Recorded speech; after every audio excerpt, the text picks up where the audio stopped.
Australian police have made 15 arrests in Sydney and Brisbane, in what they say is the nation's biggest counter-terrorism operation.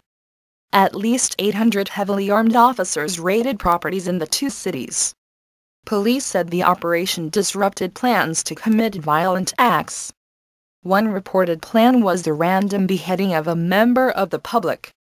The terror threat is high because of concern over the domestic impact of the Iraq and Syria conflicts. About 800 federal and state police officers raided more than 24 properties across Sydney, as part of the operation, the largest in Australian history, Australian Federal Police Deputy Commissioner Andrew Colvin said. Separate raids in the eastern cities of Brisbane and Logan were also conducted. One person was charged with serious terrorism-related offences, and was scheduled to appear in court later Thursday. Colvin declined to detail the exact nature of the charges. Andrew P. Scipione, Commissioner of the New South Wales Police, said the joint raid thwarted a plan involving serious violence on a random member of the public here on the streets of New South Wales.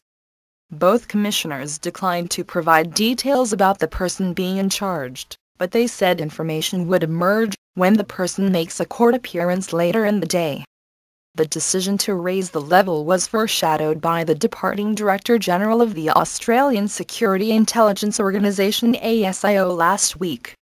David Irvine said the threat level had been building in Australia over the last year, due to the increasing influence of jihadists fighting for Islamic extremists ISIS in the Middle East, who had recruited Australians to fight.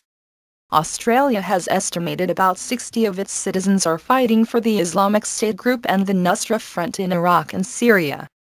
Another 15 Australian fighters had been killed, including 2 young suicide bombers. The government has said it believes about 100 Australians are actively supporting extremist groups from within Australia, recruiting fighters and grooming suicide bomber candidates as well as providing funds and equipment.